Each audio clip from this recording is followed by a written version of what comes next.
ቀኑን በሙሉ በኃጢአት ስንሮጥ እንውላለን። ማታ በቅዠት ስንንከባለን፣ ጠዋት ስንነሳ ሌላ ስትራፖ ይዘናል ስፖርት እንደሰራ ሰው። ማን ነው በመኝታው ላይ ደስ ብሎት ሚተኛ? ማን ነው በእንቅልፉ ውስጥ ጥሩ ህልም የሚያይ? በዚህ ጊዜ ከአንደበታችን ጥሩ ቃል ባለመውጣቱ ምክንያት የሁላችንን ፊት ወድቋል። እኛ ሰባኪዎቹ ብዙ ጊዜ በእልልታና በጭብጨባ እያሰከርን እንሸኛቸዋለን እንጂ ወደ ንስሐ እንድትገቡ መክረናችሁም አናውቅም። ስለዚህ ግብረ መልሱ የጨፈገገ ፊት ሆኗል። የ21ኛው ክፍለ ዘመን ስብከት የአገልግሎታችን ግብረ መልሱ ተስፋ መቁረጥና መጉበጥ ሆኗል። የመንፈሳዊ አባትነታችን ግብረ መልሱ በልጆቻችን መሰደብ ሆኗል። መንገዱን ሁላችንም ተባብረን አበለሻሽተነዋል። ያመሰገንነው እግዚአብሔር አይተወንም። ክርስቲያኖች ምድርን እንኳን የሚሻገሩበት መንገድ በፍካት መከራ ቢደርስባቸው፣ በደል ቢደርስባቸው፣ ችግር ቢደርስባቸው፣ ሰቆቃ ቢበዛባቸው እንኳን እንደምን ቁጠሩት ነው የሚለው መጽሐፍ። እንደ ሙሉ ደስታ ቁጠሩት ይላል። የምንኖርበት አኗኗራችንና ያለንበት ዘመን መገጣጠም አልቻለም። ያለንበት የምህረት ዘመን ነው። እኛ ግን በጭካኔ ውስጥ ነው ያለነው። እርስ በራሳችን እየተባላን ነው። ልንሰማው የምንፈልገው ዜና እቤታችን ከፍተን መርዝ ነው። ለምን ፊት ጠቆረ? መልካም ብታደርግ ፊት የሚበራ አይደለም ወይ? ለባልንጀሮቻችን ክፋትን እያሰብን እኛ ደስ እንዲለን እንፈልጋለን። ክርስቶስ የሞተለትን ትውልድ ለመግደል ቃለ መሐላ እየፈጸምን እኛ እንደ ጻድቅ ራሳችንን እንቆጥራለን። ደስ የሚል ነገር ለመኖር እናስባለን። ፊታችን የወደቀው በራሳችን ስራ ነው። እኛ ነን የጣልነው። እግዚአብሔር ሕዝቦቹን ይፈትናል። ለክፉ አይደለም ለበጎ ነገር የእርሱ እስክንሆን ከዓለም የምንላቀቅበትን መንገድ ለማሳየት ይፈትናል። አንድ ተማሪ ትምህርቱን ተምሮ ወደሚቀጥለው ደረጃ ለማለፍ ይፈተናል። ሲያሟላ ያልፋል። ሕይወትም እንደዚህ ነው።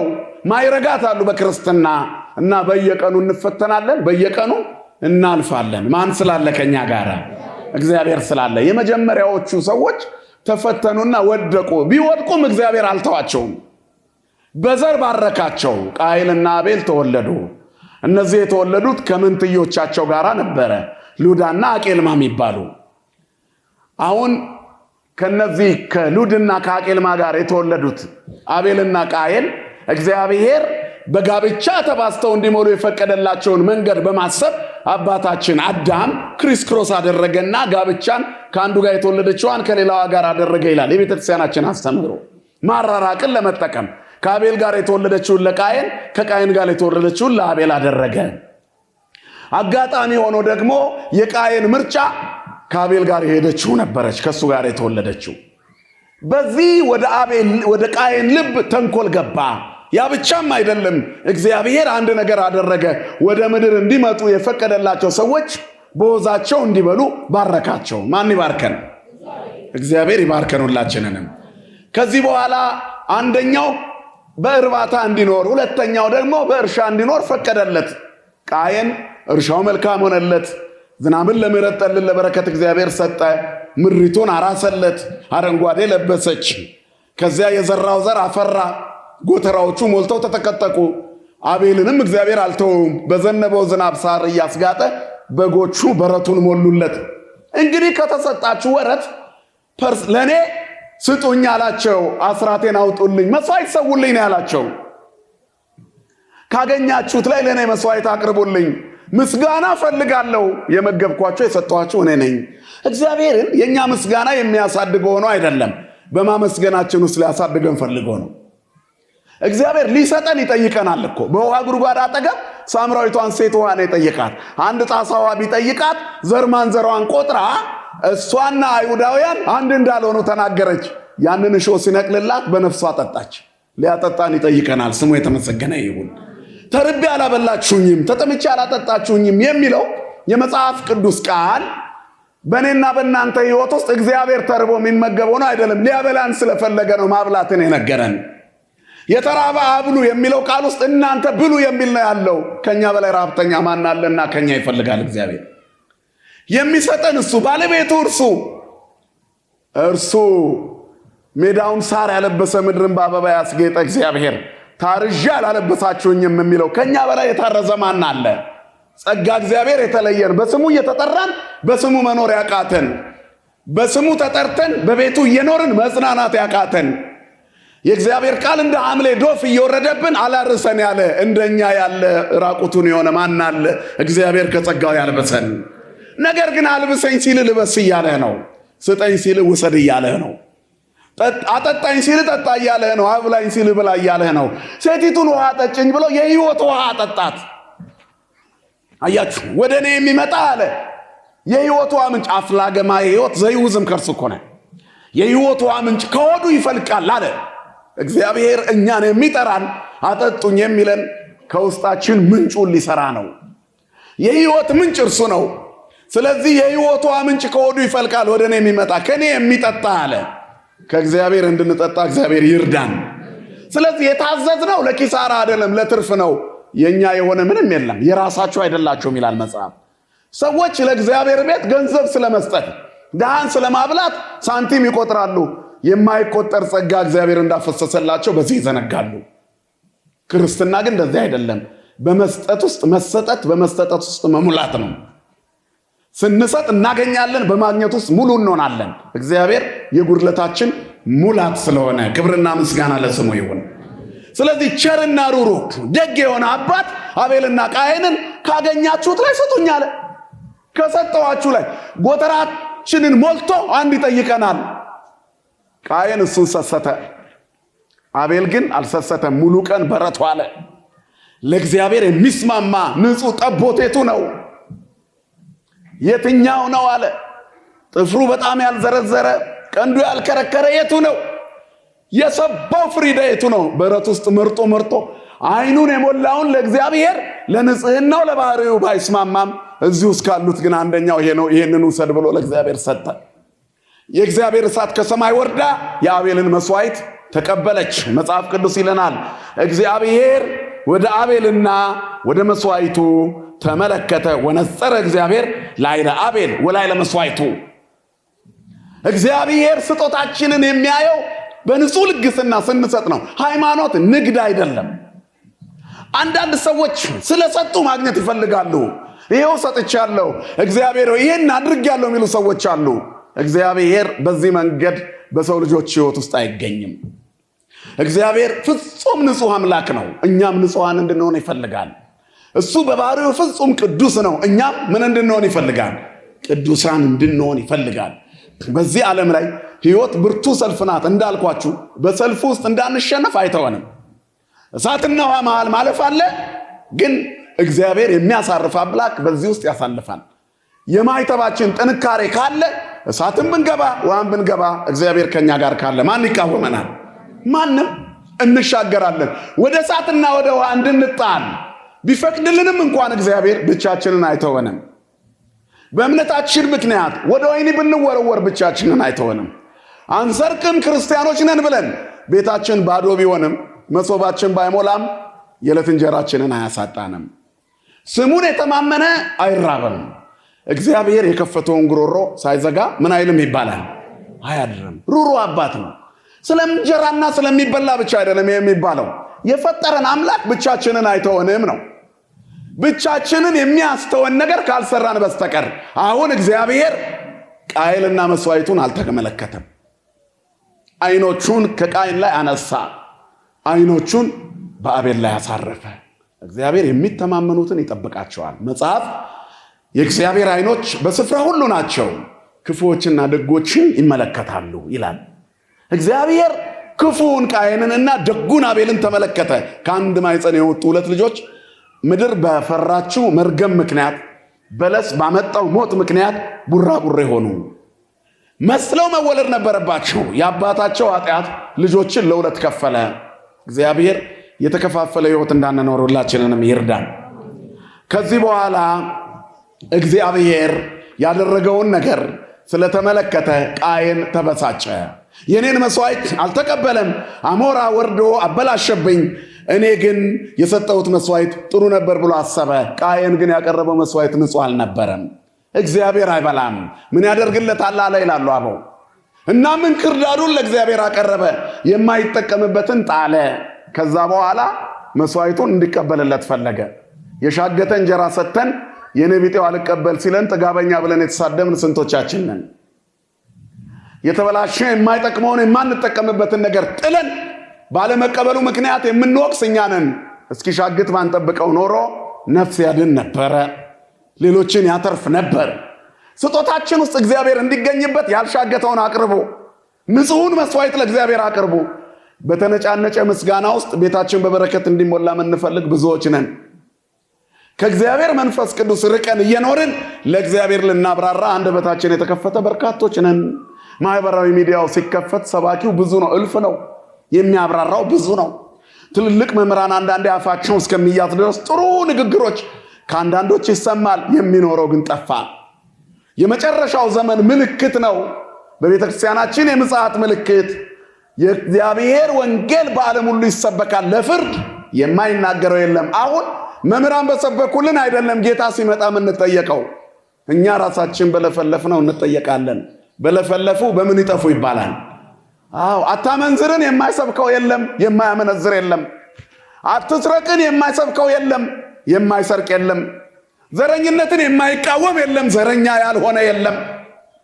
በለፈለፉ በአፍ ይጠፉ። በዚህ ሁሉ እንጠየቃለን። ያዋረድከውን የናከውን ህይወት እየኖርከው ነውና ይፈረድብሃል ነው። በዚህ ምክንያት እንጠየቃለን። ስራው የራሳችን ነው። ለምን ፊታችን ይጠቁራል? የምንኖረው ኑሮ የስራችን ውጤት ነው። ለምን ይከፋናል? ስለዚህ ቃየን በጣም ሲከፋው ለምን አዘንክ?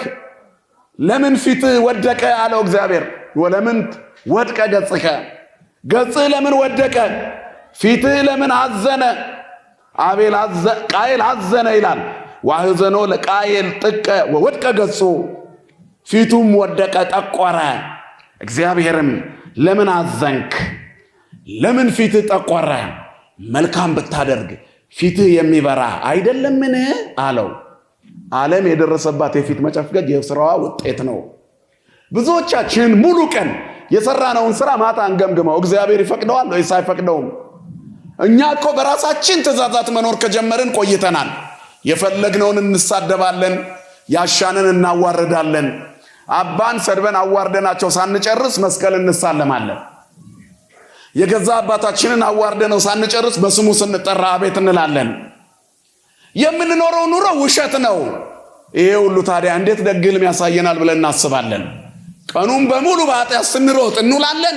ማታ በቅዠት ስንንከባለን፣ ጠዋት ስንነሳ ሌላ ስትራፖ ይዘናል ስፖርት እንደሰራ ሰው። ማን ነው በመኝታው ላይ ደስ ብሎት ሚተኛ? ማን ነው በእንቅልፉ ውስጥ ጥሩ ሕልም የሚያይ? በዚህ ጊዜ ከአንደበታችን ጥሩ ቃል ባለመውጣቱ ምክንያት የሁላችንን ፊት ወድቋል።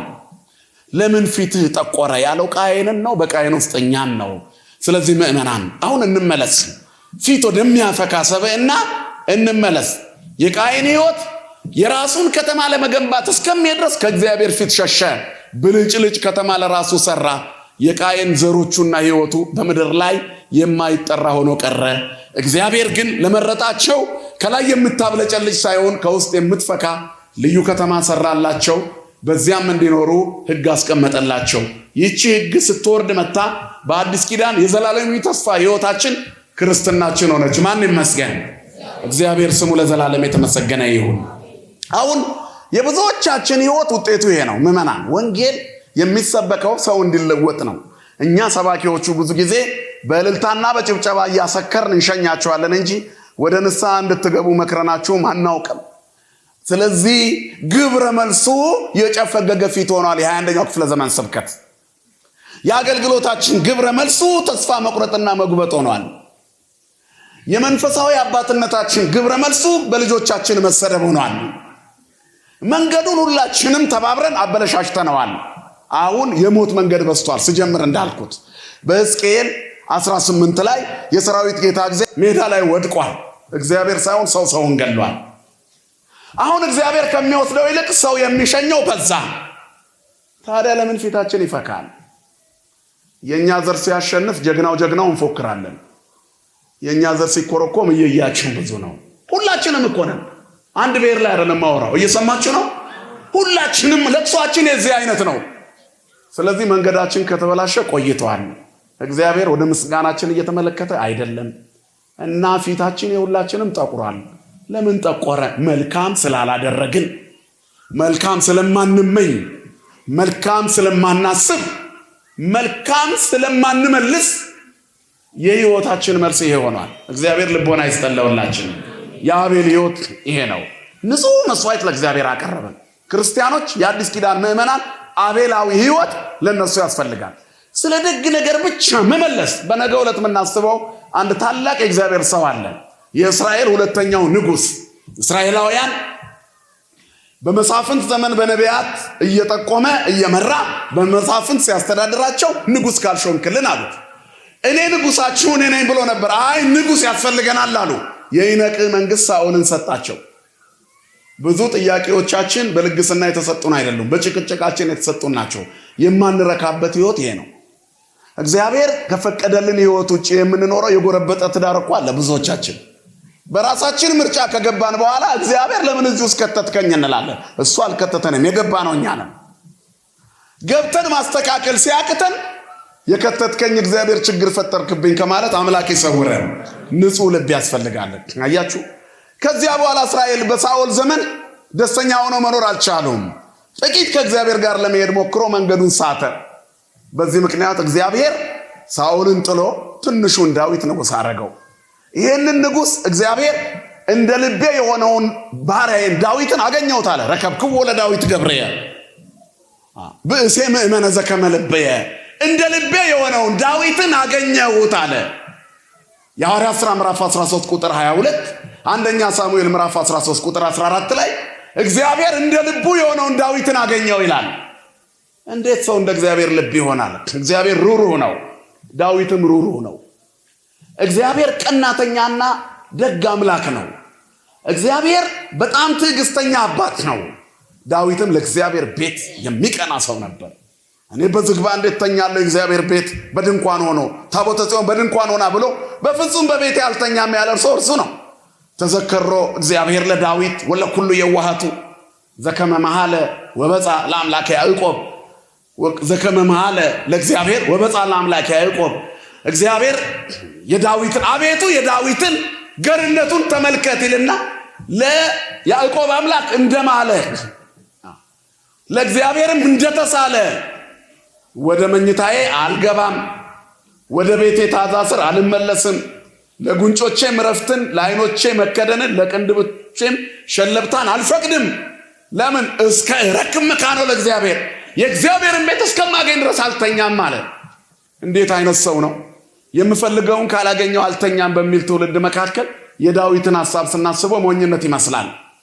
እኛ የምንፈልገውን ኃጢአት ለመስራት እንቅልፍ እናጣለን። ዳዊት የእግዚአብሔርን ቤት ለመስራት እንቅልፍ አጣ። ጉጉትህን አይቻለሁ፣ አንተ ግን አትሰራም፣ ልጅ ይሰራል ሲለው እንደ ባለማዕረግ ተመለከትከኝ አለ። ክብርና ምስጋና ለአምላካችን ይሁን።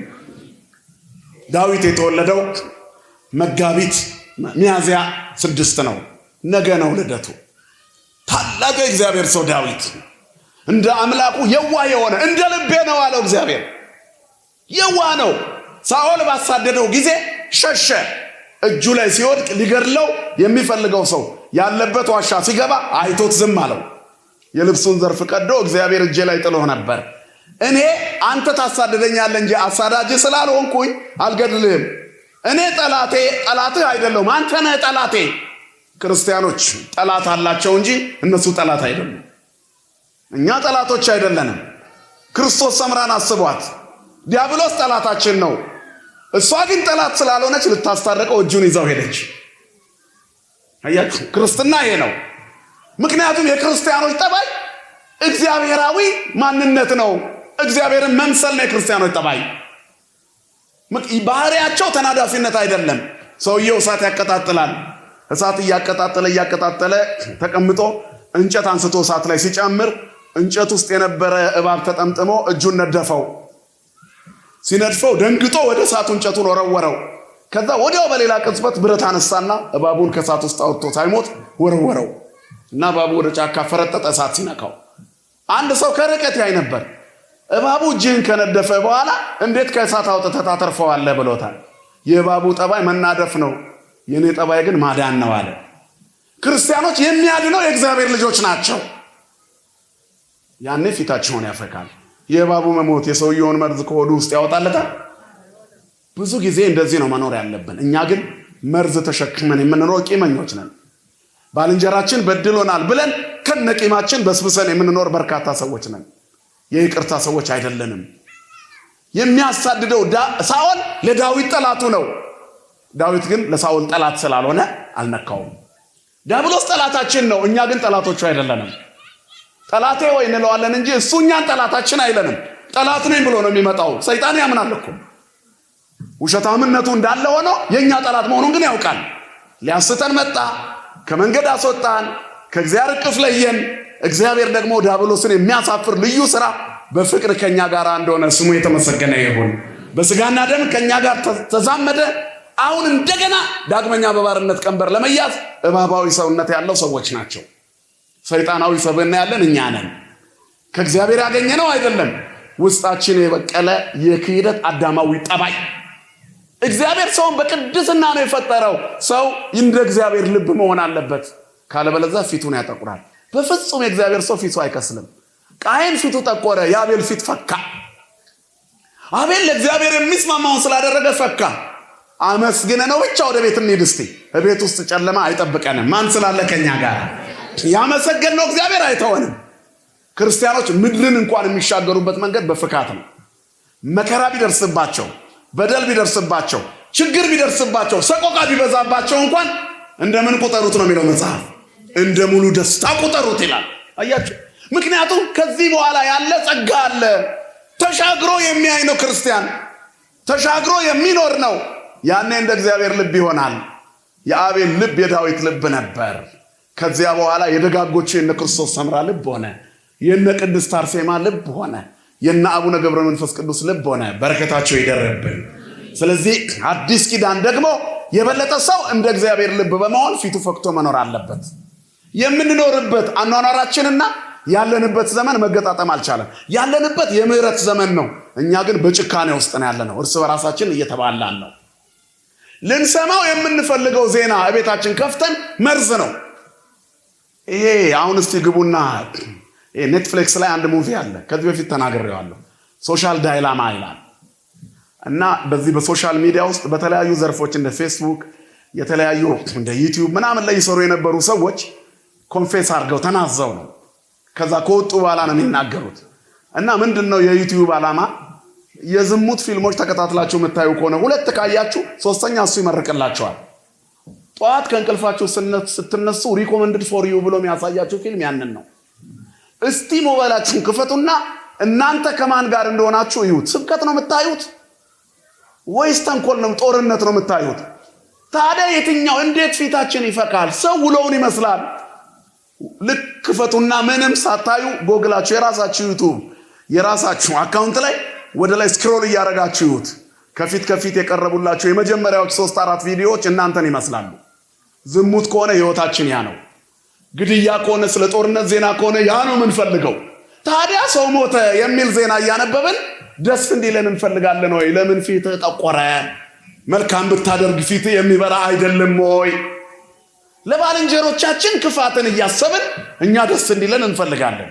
ክርስቶስ የሞተለትን ትውልድ ለመግደል ቃለ መሐላ እየፈጸምን እኛ እንደ ጻድቅ ራሳችንን እንቆጥራለን። ደስ የሚል ነገር ለመኖር እናስባለን። ፊታችን የወደቀው በራሳችን ስራ ነው። እኛ ነን የጣልነው። ለምን ፊትህ ወደቀ? መልካም ስላላደረክ ነው። የከፋው ሰው ካለ ራሱ የፈጠረው ክፋት ነው። ወደ እግዚአብሔር ይመለስ። የሟችን ሞት አልፈቅድም። የከፋው ሰው እንደጨፈገገ እንዲቀር አልፈልግም። ፍኩ ነው። የበደለ እንደበደለ እንዲቀር አልፈልግም። ይካስ ነው። ተመለሱና በሕይወት ኑሩ። መመለስ የሚለው ቃል ንስሐ ነው፣ መጸጸት ነው። ከዝሙት ወደ ድንግልና፣ ከቀማኛነት ወደ መጽዋዕትነት፣ ከሐሰት ወደ እውነት፣ ከክፋት ወደ ደግነት፣ ከተንኮል ወደ መልካምነት ተመለሱና በሕይወት ኑሩ። እነዛ አሁን የጠቀስኳቸው ሞት ናቸው ማለት ነው። የሟችን ሞት አልፈቅድም። ምን ማለት ነው? ከነ ተንኮልህ እንድትሆን አልፈቅድም። ከነ ሐሜትሽ እንድትኖሪ አልፈቅድም። ተመለሽና በሕይወት ኑሪ። ፊታችንን የሚያፈካው ይሄ ነው። የተሰጠን ስጦታ የምንመልሰውን መልስ ይወስነዋል። እግዚአብሔር ለቃየል ምንም አላጎደለበትም፣ ለእኛም አልጎደለብንም። ከእከሌ እኩል ልሁን ብለን እንፍጨረጨራለን እንጂ ከራሳችን እኩል ከሆንን በእኛ ኑሮ ውስጥ እግዚአብሔር ካለ በቂ ነው። ጴጥሮስ አሳ አጥማጅ ነበር። ብዙ አሳ ያጠመደው ማንን ካገኘ በኋላ ነው? ሊስቲሮ ልትሆን ትችላለህ። በምታገኛት በረከት ደስ ብሎ የምትኖረው ማን ሲባርክልህ ነው። የግድ ዶክተር ስለሆንክ አይደለም የተባረከው። ጥሩ ሳር አጭደህ በደንብ የረት እንጀራ የምታገኘው ሳር አጫጅ ልትሆን ትችላለህ። ያችን ከባረከልህ ማን አለ ካንተ ጋር? እግዚአብሔር። የግድ ኢንጂነር መሆን አይጠበቅብህም። ፕሮፌሰር መሆን የግድ አይጠበቅብህም። አሁን ባለ ኑሮ ውስጥ ማን ይጨመርበት? እግዚአብሔር ይጨመር። ከድሆች ጋር ነበር እግዚአብሔር፣ ከምስኪኖች ጋር አለ። ደስ አሳጎት ሰማይ ዙፋኑ የሆነ አምላክ አብርሃም ቤት ገብቶ መደብ ላይ ቁጭ አለ። ምን ታስባለህ? ይሄንን በኪሩቤል ትከሻ የሚቀመጥ የአብርሃም መደብ አልቆረቆረውም። የድሃ ቤት ጎጆ አይቆረቆረውም። የግፍ እንባ አይኑርበት። ቤታችን ትንሽ ትሁን፣ ግን ማን ይኑርበት? እግዚአብሔር ይኑርበት። ትልቅ መልእክት ይኑራት። ቤተ ክርስቲያን እኮ ብዙ ይበልጥ። እዚህ ፊት ለፊት ያለው ፎቅ ከዚህ ቤተ ክርስቲያን ብዙ እጥፍ ይበልጣል። እዛ ፎቅ ስር ግን የሚሰበሰብ ሰው የለም። እዚህ ነው የሚሰበሰበው። እዚህ ማን ስላለ? በትንሿ መቅደስ ውስጥ ትልቁ እግዚአብሔር አለ። አሃዚ ዓለም በእራሁ ኩሉ ውስጥ እዴሁ ይጸውር ድደ ወይ ነብር ጠፈረ መሰረተ ዓለም። እንዴ ዓለምን በመሃል እጁ የያዘ እግዚአብሔር የሚኖርበት ሁሉ በእጁ የሆነ አምላክ፣ ሁሉ በደጁ የሆነ አምላክ፣ ዓለምን በመሃል ጣቱ የያዘ እግዚአብሔር እዚህ ቤት ውስጥ አለ። ማን ይመስገን? እግዚአብሔር። አንተ ቤት ይገባል፣ ድሃ ቤት ይገባል። እግዚአብሔር እራት ሊበላ። እግዚአብሔር ቸርና ሩሩ አባት ነው። ስለዚህ ፊት የሚያፈካው ከእግዚአብሔር ጋር መሆን ነው። እና ተመለሱና ኑሩ። ኑሯችሁን ገምግሙ። ምዕመናን ከማን ጋር ነው ያለ ነው? ከዛ በኋላ የመጨረሻ ክፍያችን ይመጣል። ካለፈው ሳምንት ጋር የሚገናኝ ነገ የምንጀምረው ሳምንትም ተመሳሳይ ነው። የባለፈው ሳምንት ጌታችን በደብረ ዘይት ተቀምጦ ድልዋኒክሙ ንበሩ ነው ያላቸው አይደል? ኡቁኬ ያስውትክሙ፣ እንዳያስቷችሁ እወቁ፣ ተጠንቀቁ። ድልዋኒክሙ ንበሩ፣ ተዘጋጅታችሁ ኑሩ። ወዘአዝለፈ ትዕግሥቶ ውእቱ ይድኅን፣ እስከ መጨረሻ የሚጸና ማይተቡን የጠበቀ ይድናል። ብዙሃን ይመጹ በስምየ እንዘ ይብሉ አነ ውእቱ ክርስቶስ፣ እኔ ክርስቶስ ነኝ እያሉ ብዙዎች በስሜ ይመጣሉ። ግን እወቁ፣ እንዳያስቷችሁ ተጠንቀቁ፣ ተግታችሁ ጠብቁ። ገንዘብ ስለተከመረ ክርስቶስ አንተ ቤት አለ ማለት አይደለም። በድንጋይ ላይ ድንጋይ ስለከመርክ እግዚአብሔር ካንተ ጋር አለ ማለት አይደለም። የለምም ማለት አይደለም። ድሃ ስለሆንክ ይኖራል ማለት አይደለም ካንተ ጋር። በስራዎች ውስጥ እግዚአብሔር ካለ ባለጸጋ ሆነን እግዚአብሔር ካንተ ጋር ይኖራል አይኖርም? ይኖራል። አንዳንድ ሰዎች እንደው በቃ ባለጸጋ ወደ መንግስተ ሰማያት ከሚገባ ግመል በመርፌ ቀዳዳ ቢሾልክ የሰነፍ ሰዎች እንደ ጥቅስ ይጠቀሙታል። አይደለም። ሀብታም ጭራሽ አይገባም ማለት አይደለም። እግዚአብሔር ሲሰራ ግመሉ ይሾልካል፣ ባለጸጋውም ይገባል። ሉቃስ ወንጌል ምዕራፍ 18 ባለጸጋ በመርፌ ቀዳዳ ከሚገባ ይልቅ ግመል፣ ባለጸጋ ወደ መንግስተ ሰማያት ከሚገባ ይልቅ ግመል ቢሾልክ ይቀላል ብሏል። አይቻልም ብለው ነበር ደቀ መዛሙርቱ። ለሰው የማይቻል ለማን ይቻላል አላቸው? ለእግዚአብሔር ይቻላል አላቸው። እግዚአብሔር ሲሰራ ይቻላል። ወዲያው ዘፍጥረት ሉቃስ ወንጌል ምዕራፍ 19 ላይ ዘኬዎስ የሚባል ባለጸጋ መንግስተ ሰማያት ገባ። የውምሰ ሕይወተ ኮነ ለሰብአ ዝንቱ ቤት አለው። ክርስቶስ ተገኝቶ እግዚአብሔር በቤታችን ይገኝ። የባለጸጋው ቤት አንድ ደግ ሰው ገብቶበት የማያውቅበት ቤት ልቡን ለእግዚአብሔር ሲሰጥ የደግነት ፈጣሪ ቤቱ ገባ። ተመለከታችሁ? እግዚአብሔር እናንተ ቤት ይግባ። ስለዚህ ከሰራችሁበት በሀብታቸው መቅደስ የሚሰሩ ሰዎች አሉ። በዛው ልክ ደግሞ በየጭፈራው ቤት እየበተኑ የሚያዱ ደግሞ አሉ። ለእግዚአብሔር አትስጡ ብሎ ከቆሪጥ ጋር ተስማምተው ባለጸጋ የሆኑ ሰዎች እኮ አሉ። ደግ ነገር ከሰሩበት ይነጥቃቸዋል። ስለሚያውቁ አይሰሩበትም። የገዛ እናታቸው እያከከች እየኖረች እነሱ በጣም ባለጸጋ ሆነው የሚኖሩ ሰዎች እኮ አሉ በምድሪቷ ላይ። የብራቸው ምንጭ ምጽዋትን ስለማያስተምር የሚያገኙበት መንገድ ሮንግ ዌይ ስለሆነ በምስኪን ጉሮሮ የሚንቆረቆረውን እየነጠቀ ስለሚሰጣቸው ጋንቹሩ አያደርጉበትም ደግ ነገር። በዛው ልክ ደግሞ ደግ ነገር ሰርተውበት እግዚአብሔር ይቀበላል። እግዚአብሔር ያመጻ መስዋዕት አይቀበልም። ስሙ የተመሰገነ ይሁን። እንደ ቃየል ያለ እንክርዳድ አይቀበልም እግዚአብሔር። የትኛውንም ገንዘብ ከምር ድሃ አስለቅሰ ካመጣ እንክርዳድ ነው፣ አይፈልገውም። አራጣ በድረ በጉቦ የሰበሰብከውን ብር እግዚአብሔር ካንተ እጅ አይፈልገውም፣ አይቀበለውም። እግዚአብሔር የሚቀበለው የንጽህና መስዋዕት ነው። እንደ አቤል ንጹህ ሆኖ መገኘት። አያችሁ፣ በንጽህና እግዚአብሔርን መጠበቅ። ያኔ በመጨረሻው ዘመን እግዚአብሔር ያከብረናል። 3 ሰዎች ነበሩ ነው የሚለው የሚቀጥለው ሳምንት የነገ ጀምሮ ምን ሰማው ቃል 3 ባሪያዎቹን ጠራ። ከምጽአት ጋር የሚገናኝ ነው። በመጨረሻ ሲመጣ እግዚአብሔር ይቆጣጠረናል። በሰጠን ጸጋ ልክ ከኛ ይቀበላል። ያን ጊዜ ለቅሶና ጥርስ ማፋጨት ይሆናል። ለምን ፊትሽ ጠቆረ? የሥራሽ ውጤት ነው ይልሻል። የት ይሆን ማረፊያችን? እንደው አሁን ዛሬ አለን እዚህ። ከሆነ ዓመታት በኋላ እኮ ነበሩ እንባላለን። እዚህ ቦታ ላይ የነበሩ ትልልቅ አባቶች ሸኝተናል። እኛም ተራችንን እየጠበቅን ነው። በስራችን የት ነው መግቢያችን? እግዚአብሔር ሲመጣ የትኛው ነው መክሊታችን? የቱ ጋር ነው በረከታችን? ፊታችን ያን ጊዜ ቢጠቁር የማይረባ ጥቁረት ነው።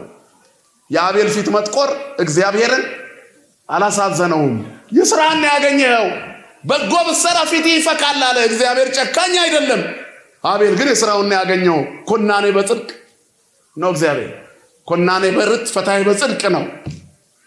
በቅንነት ፈራጅ ነው። ቸር ነው። ሩሩህ ነው።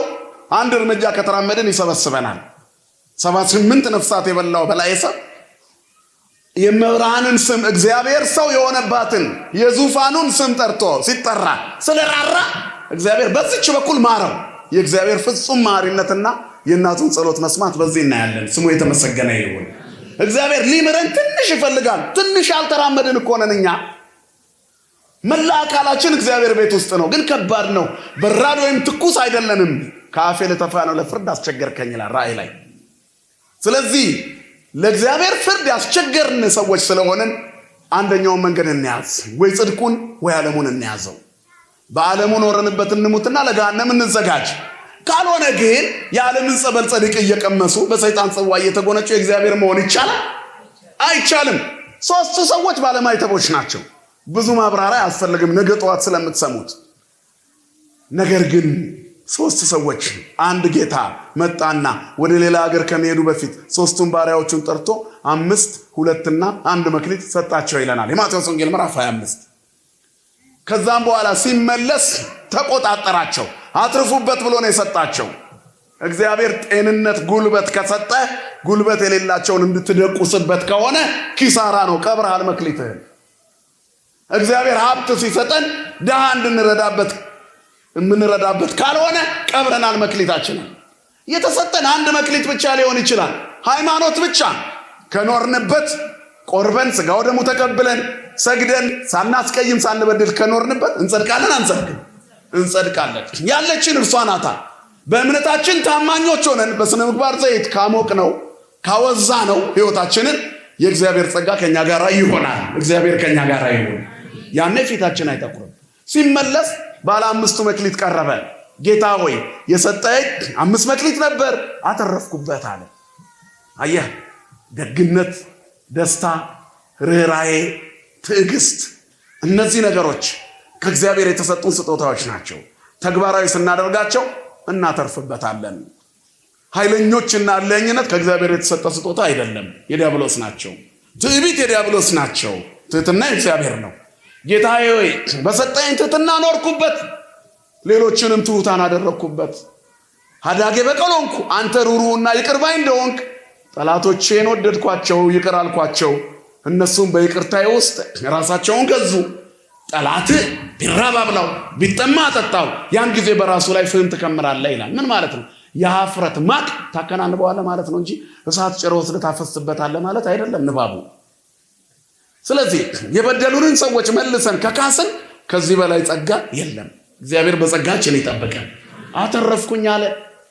ይሄ ከገዢ እስከ ሎሌ ከሊቀ ጳጳስ እስከ አንድ ምዕመን ነው እነዚህ መክሊቶች የሚተረጎሙት። 5ቱ መክሊቶች። ጳጳስ ባለ 5 መክሊት ነው። ገዢ ባለ 5 መክሊት ነው። ድሃ እንዳያስለቅስ፣ ፍርድ እንዳያጓድል፣ እንዳይበድል ይጠበቅበታል። ገዢ የድሆች ምሬትና እንባ ሰማይ ከደረሰ እግዚአብሔር ወደ ጥርስ ማፋጨት ወደ ለቅሶ ይወረውራል። የሚያስቀምጠን ቦታ ላይ የቀበሌ ሊቀመንበር እንሁን፣ የዕድር ዳኛ እንሁን፣ የሰፈር ቡድን መሪ እንሁን፣ ባለንበት ቦታ ትሑታንና ጥሩ ባለንበት ተሰሚነት መልካምነትን የምንዘራ ከሆነ እናተርፋለን። እግዚአብሔር ከኛ ጋር ይሁን። ካላደረግንበትና ክፋት ከሰራንበት እድላችን ጠማማ ይሆናል፣ ፊታችን ይጠቁራል። ለምን ፊት ጠቆረ? የክፋት ውጤት ነው። ባለ 2ቱም መጥቶ አተረፍኩ አለ። እግዚአብሔር በ2ቱ ደስ አላቸው። ገብርኄር ወመይመን ወዘበውህድ መይመን እኮንከ ዲበ ብዙ ሰይመከ በውስተ ፍስሐሁ ለእግዚእከ።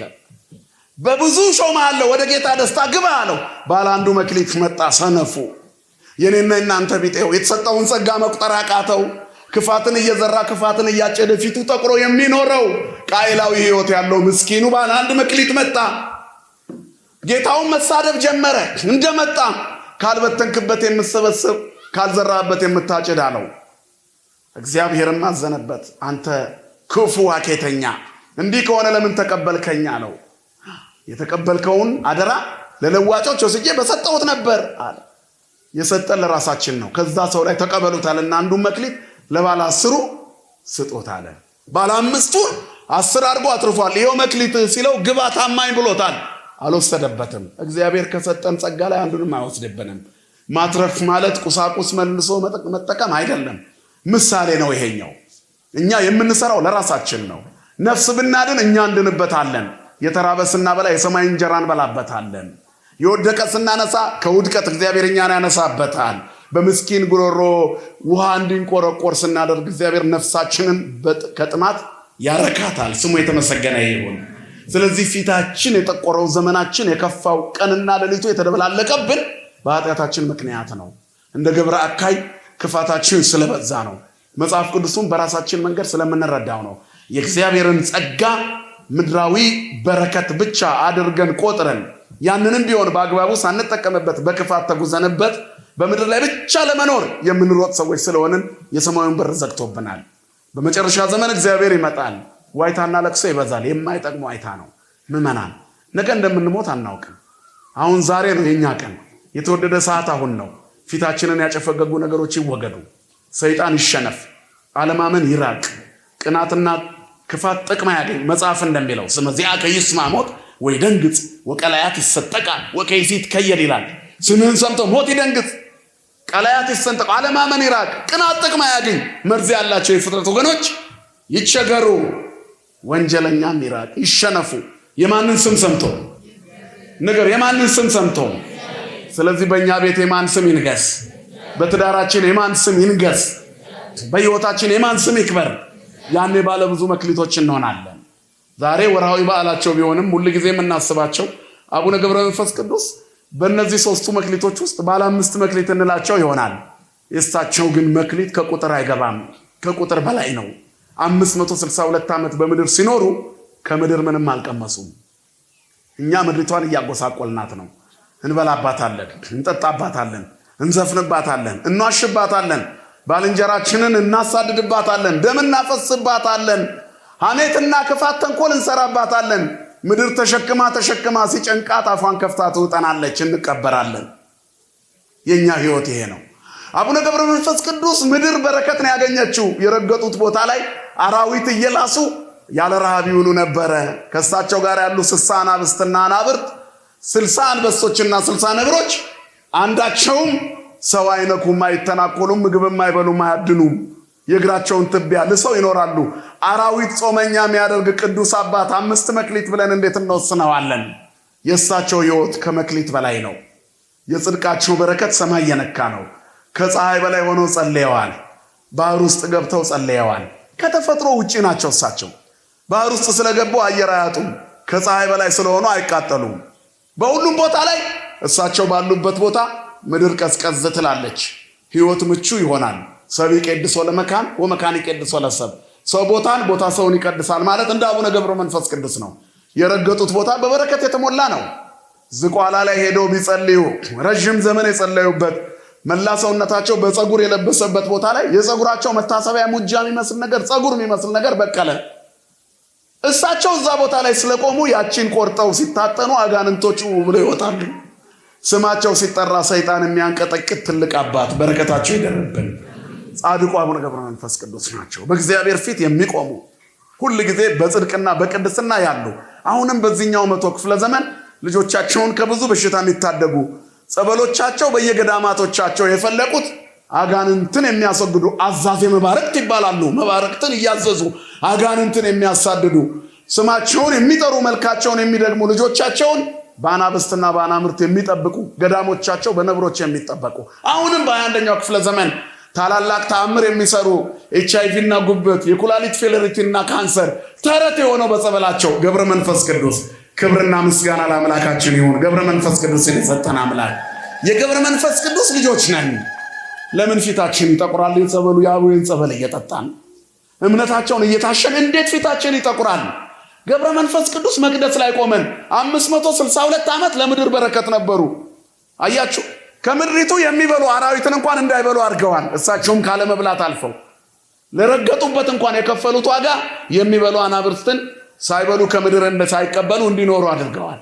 ለምድር ከፍለዋት የሄዱ አባት ናቸው። እንደው ሰው ስለሆኑ እንዲሞቱ ተደረገ። እረፍታቸው የሰማይ መላእክትን ሁሉ አስደንቋል። ምክንያቱም ምንም ያደረጉት ነገር የለም። ሕይወታቸው በሙሉ ቅድስና ነው። ምድራዊ መልአክ ናቸው።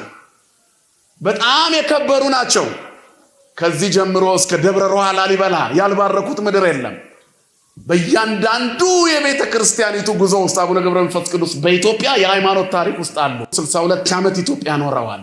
በኖሩበት ዘመን ውስጥ ሁሉ የበረከት አባት ነበሩ። አሁንም ለኛ የበረከት አባት ናቸው። ክርስትና ከሞት በኋላ ተሻግሮ ይኖራል። ምድር ላይ ብቻ እንደምትኖሩ አድርጋችሁ አታስቡ። ስለ ምድር ብቻ እያሰብን ፊታችን ከጠቆረ የእግዚአብሔር ሰዎች አይደለንም። እያስቀደስን እንዴት ፊታችን ይጠቁራል? ውዳሴ ማርያም እየደገምን እንዴት ፊታችን ይጠቁራል? እንዲህ ተቀምጠን እንዴት ፊታችን ይጠቁራል? እኛ እኮ የተዋህዶ ልጆች ነን። ልባችንን እናጥራው እንጂ ምዕመናን፣ ፊታችን ይመለስ። ተመለሱና በሕይወት ኑሩ። መልካም ብታደርጉ ፊታችሁ ይበራል ይላል እግዚአብሔር። ፊታችንን ያብራልን። የጻድቁን አባት በረከት ያድለን። በሰላም በሕይወት በፍቅር በስምምነት ይጠብቀን። ንስሐ ገብተን ሥጋው ደሙ ተቀብለን የመንግስቱ ዜጎች እንድንሆን እርሱ ባለቤቱ ይርዳን። ይቆየን። ወስብሐት ለእግዚአብሔር።